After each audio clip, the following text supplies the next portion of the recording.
Hello बच्चों, कैसे हो आप सभी। बच्चों, मैं आशा करती हूँ कि आप सभी बहुत अच्छे होंगे। तो बच्चों, आज की कक्षा में जो पाठ हम पढ़ने जा रहे हैं वो है कारक, मतलब केस। क्या होते हैं बच्चों कारक? आइए पढ़ते हैं। देखिए, पहले मैं कुछ सेंटेंस पढ़ूंगी, इसको ध्यान से सुनेंगे आप। आज जब मैं घर से विद्यालय जा रहा था तो रास्ते में मुझे एक बूढ़ी औरत मिली। उसने मुझसे सड़क पार कराने के लिए कहा। उपयुक्त वाक्य में से, में तथा के लिए ऐसे चिन्ह हैं जो शब्दों को आपस में जोड़कर वाक्य को अर्थपूर्ण बना रहे हैं। इन्हें कारक चिन्ह या प्रसर्ग कहते हैं। परिभाषा: संज्ञा या सर्वनाम के जिस रूप से वाक्य के अन्य शब्दों से उसका संबंध जाना जाता है उसे कारक कहते हैं। देखिए बच्चों, क्या बताया जा रहा है यहाँ पे बोला जा रहा है, यहाँ पर एक सेंटेंस हमने पढ़ा। क्या बोल रहा है बच्चा कि आज जब मैं विद्यालय से घर जा रहा था या घर से विद्यालय जा रहा था, तो यहाँ पर बच्चों से आया, तो रास्ते में यहाँ पर में आया, सड़क पार कराने के लिए कहा और यहाँ पे के लिए आया। तो बच्चों, ये ऐसे चिन्ह हैं या ये आप कह सकते हो कि ये ऐसे शब्द हैं जो शब्दों को आपस में जोड़कर अर्थपूर्ण बना रहे हैं, तो इन्हें कहते हैं बच्चों कारक चिन्ह या प्रसर्ग। देखिए एक बार इनके बिना भी देखिए। अब मैं इन्हें हटाकर रीड करती हूँ एक बार। आज जब मैं घर विद्यालय जा रहा था तो रास्ते मुझे एक बूढ़ी औरत मिली। उसने मुझे सड़क पार कराने कहा। क्या आपको सही से समझ आया कुछ? नहीं। तो बच्चों, ये जो शब्द हैं ये वाक्यों में आपस में एक दूसरे को जोड़ते हैं, इसीलिए इन्हें हम क्या कहते हैं? कारक चिन्ह या प्रसर्ग। अब इनकी परिभाषा हमने क्या पढ़ी थी? संज्ञा या सर्वनाम के जिस रूप से वाक्य के अन्य शब्दों के साथ उसका संबंध पता चले उन्हें हम कारक कहते हैं। चलिए बच्चों, अब प्रसर्ग क्या होता है? संबंध को प्रकट करने वाले शब्द चिन्ह कार के चिन्ह या प्रसर्ग कहलाते हैं। जैसे किसान ने हल से खेत को जोता। इस वाक्य में ने, से तथा को प्रसर्ग है। चलिए बच्चों, अगला है कारक के भेद, काइंड्स ऑफ केस। कारक के 8 भेद होते हैं जो इस प्रकार हैं। चलिए बच्चों, अब हम यहाँ पे कारक के भेद पढ़ेंगे। अब बच्चों आगे है कारक व उनके चिन्ह। चलिए, यहाँ पर है कारक का नाम और यहाँ पे है कारक का चिन्ह। सबसे पहले है कर्ता, तो यहाँ पर क्या आएगा? इसका कारक चिन्ह क्या है? ने। फिर कर्म, यहाँ पर आएगा को। उसके बाद है अगला कर्ण, यहाँ पर आएगा से या फिर के द्वारा। नेक्स्ट है संप्रदान, इसमें आएगा के लिए। फिर है अगला अपादान, इसमें आएगा से या फिर अलग होने के संदर्भ में। इसके बाद बच्चों अगला है संबंध, इसमें का, की, के, रा, रे, री। नेक्स्ट है अधिकरण, इसमें में और पर। फिर है संबोधन, हे, अरे, ओ। चलिए बच्चों, तो ये थे कारक और ये थे इनके कारक चिन्ह। अगला है, अब हम देखेंगे एक एक कारक को डीप में। सबसे पहले कर्ता कारक, नॉमिनेटिव केस। शब्द के जिस रूप से काम करने वाले का बोध होता है उसे कर्ता कारक कहते हैं। अजीत ने पत्र लिखा। ध्रुव कहानी लिख रहा है। देखिए बच्चों, यहाँ पर बताया गया है कि शब्द के जिस रूप से काम करने वाले का बोध हो, काम करने वाले का पता चले। जैसे यहाँ पर अजीत ने पत्र लिखा, तो यहाँ पर काम कौन कर रहा है? अजीत। और यहाँ पर ध्रुव कहानी लिख रहा है, तो यहाँ पर जो ध्रुव है वो कर्ता हुआ। आगे आइए,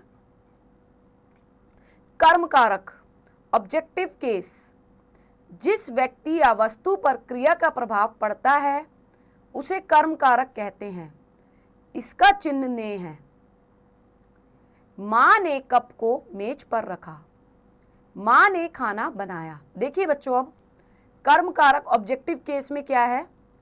जिस व्यक्ति या वस्तु पर क्रिया का प्रभाव पड़ता है, मतलब जो क्रिया हो रही है उसका प्रभाव जिस पर पड़ रहा है उसे आप बोलोगे कर्म कारक। जैसे आइए देखिए, माँ ने कप को मेज पर रखा। अब देखिए बच्चों, माँ ने क्रिया की, कप को रखने की, प्रभाव किस पर पड़ा? मेज पर। इसी तरीके से माँ ने खाना बनाया, यहाँ पर भी क्रिया माँ ने की, खाना बनाने की, और प्रभाव किस पर पड़ रहा है? खाने पर। और बच्चों आगे देखिए, ऊपर लिखे वाक्यों में कप व खाने पर क्रिया का प्रभाव पड़ रहा है, अतः ये कर्म कारक है। नेक्स्ट देखिए आगे, करण कारक। Instrument case. कर्ता जिसकी मदद से कोई काम करता है उसे करण कारक कहते हैं। इसका चिन्ह से के द्वारा है। सबसे पहला देखेंगे बच्चों, करण कारक कहते किसे हैं? बच्चों जिस चीज की हेल्प से हम कोई काम कर रहे हैं उसे आप करण कारक बोलेंगे। जैसे कि बच्चा चाकू से फल काट रहा है, तो फल काटने का जो काम है वो किससे हो रहा है? किसकी मदद से हो रहा है? चाकू की। तो यहाँ पे चाकू क्या हुआ? करण कारक। आइए देखते हैं कुछ उदाहरण। शुभम ने कलम से पत्र लिखा। ध्रुव बस के द्वारा दिल्ली गया। तो देखिए बच्चों, शुभम ने कलम से पत्र लिखा, तो यहाँ पर जो शुभम है वो पत्र लिख रहा है, किससे लिख रहा है? कलम से।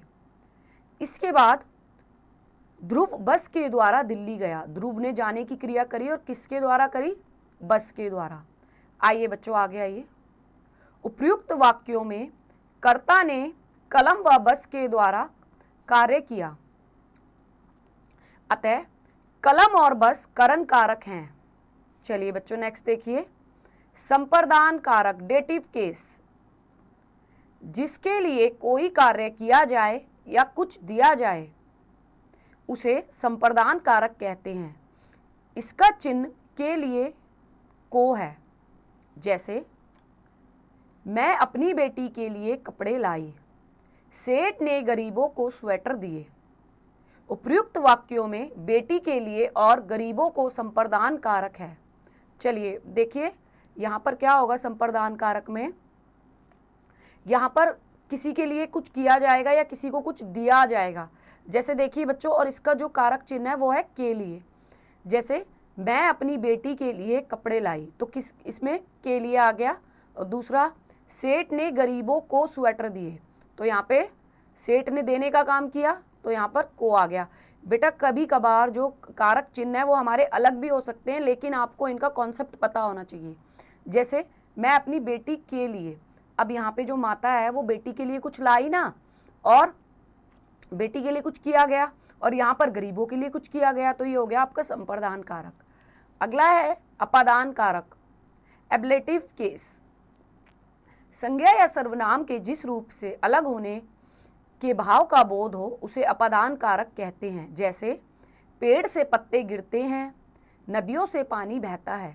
उपयुक्त वाक्यों में पेड़ से पत्ते तथा नदियों से पानी अलग होने का कार्य कर रहे हैं, अतः यहाँ अपादान कारक है।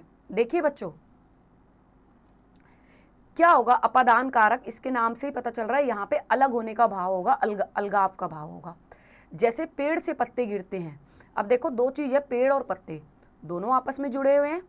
अब जो पत्ते हैं वो पेड़ से क्या हो गए? अलग। पेड़ वहीं रहा, पत्ते पेड़ से अलग हो गए। नदियों से पानी बहता है, नदियों से जो पानी है वो क्या हो गया? बहता है, तो पानी नदियों से अलग हो गया। तो बच्चों इसीलिए यहाँ पर लिखा हुआ ना, अलग होने का कार्य करते हैं, तो इसीलिए यहाँ पे अपादान कारक आएगा। नेक्स्ट देखिए, संबंध कारक, जेनेटिव केस। जिन शब्दों से दो व्यक्तियों अथवा वस्तुओं में संबंध प्रकट हो उसे संबंध कारक कहते हैं। इसका चिन्ह की, के, का, रा, री, रे है। उदाहरण देखेंगे बच्चों, यह अपूर्व की पुस्तक है, ये ईशा के खिलौने हैं। उपयुक्त वाक्यों में अपूर्व व ईशा संबंध कारक हैं। तो देखिए बच्चों यहाँ पर क्या हो रहा है? यहाँ पर किसी चीज के बीच में किसी से रिलेशन बताया जा रहा है। जैसे देखिए यहाँ पे अपूर्व और पुस्तक, तो पुस्तक किसकी है? अपूर्व की। ये ईशा के खिलौने हैं, खिलौने किसके? ईशा के। तो यहाँ पर ईशा और खिलौनों के बीच संबंध बताया, यहाँ पे अपूर्व और पुस्तक के बीच संबंध बताया। तो बच्चों इसलिए इसको क्या बोला जाएगा? संबंध कारक। अगला है अधिकरण कारक, लोकेटिव केस। वाक्य में जिस शब्द से क्रिया के आधार का पता चलता है उसे अधिकरण कारक कहते हैं। जैसे पानी में मछलियां तैर रही हैं, चिड़िया छत पर बैठी है। उपर्युक्त वाक्यों में पानी और छत अधिकरण कारक है। देखिए बच्चों, अधिकरण कारक में क्या होगा, जो क्रिया शब्द हैं उनका आधार का पता चलेगा कि वो कहाँ पर हो रही है। जैसे पानी में मछलियां तैर रही हैं, मछलियां जो तैरने का काम कर रही हैं किसमें, पानी में, तो जो पानी है वो आधार है। ऐसे ही चिड़िया बैठने की क्रिया कर रही है, लेकिन कहाँ पर, छत पर। तो बच्चों एक तरह से इनका जो कारक चिन्ह होता है वो में या पर होता है। चलिए, उपर्युक्त वाक्यों में पानी और छत अधिकरण कारक है। नेक्स्ट, संबोधन कारक, वोकेटिव केस।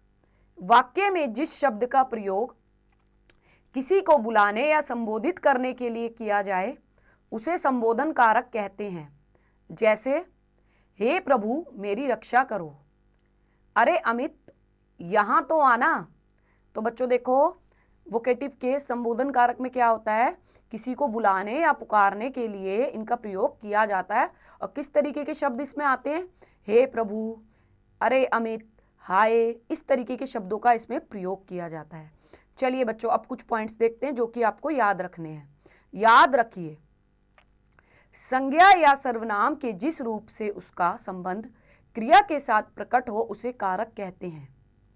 संबंध को प्रकट करने वाले शब्द चिन्ह कारक के चिन्ह या प्रसर्ग कहलाते हैं। कारक के 8 भेद हैं: कर्ता, कर्म, करण, संप्रदान, अपादान, संबंध, अधिकरण, संबोधन। करण कारक में से का प्रयोग साधन के रूप में तथा अपादान कारक में अलग होने के अर्थ में किया जाता है। चलिए बच्चों, अब अभ्यास कार्य देखते हैं। अभ्यास करें। क, निम्नलिखित प्रश्नों के उत्तर दीजिए। कारक किसे कहते हैं? तो बच्चों इसमें क्या लिखोगे, संज्ञा या सर्वनाम के जिस रूप से उसका संबंध क्रिया के साथ प्रकट हो उसे कारक कहते हैं। अगला क्वेश्चन देखेंगे। ख, सही विकल्प के सामने सही का निशान लगाइए। कारक के भेद होते हैं, कितने भेद होते हैं कारक के? 8। अगला क्वेश्चन देखिए बच्चों। ग, कारक चिन्हों के द्वारा रिक्त स्थानों की पूर्ति कीजिए। तो बच्चों क्या आएगा इसमें, सुमेधा अपनी मम्मी के लिए साड़ी लाई। इस तरीके से आप इसे पूरा करेंगे। नेक्स्ट है घ, उचित मिलान कीजिए। कर्ता ने, कर्म को, इस तरीके से आपको इन्हें मिलाना है। चलिए बच्चों नेक्स्ट देखिए। ड, निम्नलिखित वाक्यों में कारक छांटिए तथा बताइए कौन सा कारक है। बच्चों देखिए, राम ने रावण का वध किया, तो यहाँ पर आपको कारक चिन्ह बताना है। तो आप यहाँ पर लिख देंगे ने, ठीक है। और यहाँ पे कारक का नाम बताना है। तो क्या, कौन सा कारक है इसमें? कर्म कारक, क्योंकि राम ने जो क्रिया की उसका जो प्रभाव पड़ा वो रावण पर पड़ा। चलिए नेक्स्ट देखिए बच्चों। क्रियात्मक गतिविधि। निम्नलिखित वाक्यों में विभक्तियों संबंधी अशुद्धियां को शुद्ध करके पुनः लिखिए। बच्चे को दूध लाओ। तो बच्चों यहाँ पे क्या आएगा, बच्चे को दूध पिलाओ। इस तरीके से आपको इन वाक्यों को पूरा करना है। चलिए बच्चों, तो ये अध्याय यहीं समाप्त होता है। मैं आशा करती हूँ कि आपको ये पाठ अच्छे से समझ आया होगा। अब आप एक बार इसकी प्रैक्टिस खुद से कीजिए।